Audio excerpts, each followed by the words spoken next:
Ah, the original Game Boy, brought to us in 1989. I feel like the competition was better, but this little magical box kept trucking on. No internal battery, no backlit screen, and just two colors, black and puke green. Didn't matter though, it was simple, it was elegant, it was cool, and it was actually pretty awesome.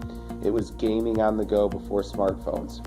In the future, they came out with other models, but eventually, in 1998, the successor was born, the Game Boy Color. Simple colors were added, still no backlit screen, but it was cool. I played hours with my friends, mostly with Pokemon. This is the one I've actually owned as a kid.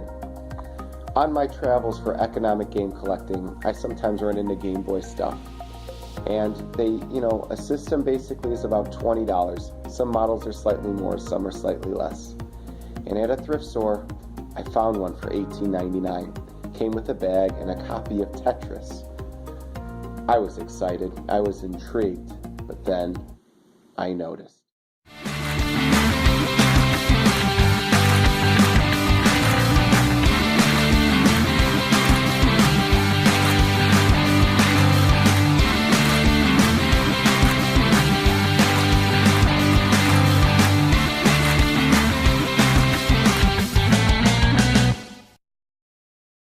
So I walked up to the display case and, everything was in the bag. I asked to open up the little protective baggie that held this case and the Game Boy. As I pulled it out, I looked at it and I noticed, oh sweet, there's an original Tetris copy in here. I have some friends that are looking for some Game Boy Colors and thought, what, I can help them out. And then I looked at the front. I wasn't really paying attention at first, and I noticed there are these smudges on the screen.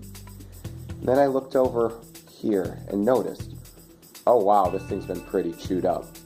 And I flipped it over and I looked at the back, and yep, some dog, cat, some other animal definitely made this their chew toy.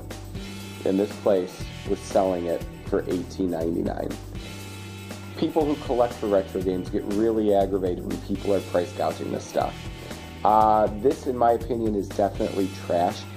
People mod Game Boys and they do some really cool stuff with them, but there was no saving this. When that frame is that badly beat, it's just done so. I let the cashier know. They took it off the shelf, said, oh yeah, it won't be back. I went back the next day, and those jerks put it back out. I complained again, and finally, I don't know what happened to it. They took it off the shelf. Like I said, I understand stores are out there to make money.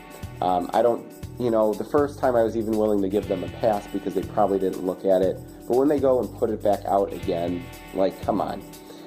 They even put it in, and I know they looked at it because they put it in a brand new bag, because you have to rip it open to look at it. So, I know on our travels, when you guys are looking for this stuff, you guys probably have a number of horror stories. I know I do. This one just sort of struck a nerve. I love the Game Boy Color. I have some great, great memories with it. And, it's just really, depressing to me, who likes to collect, to see these awesome relics just kind of get treated so badly. And then stores not even look and try to sell them. Stores like this don't have return policies, so if someone wasn't paying attention, they would have just spent $19 plus tax on basically garbage.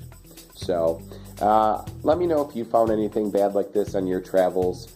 Again, one man's trash is another man's loot. Thank you for your time, guys. Make sure you like and subscribe, and you'll be hearing from me soon.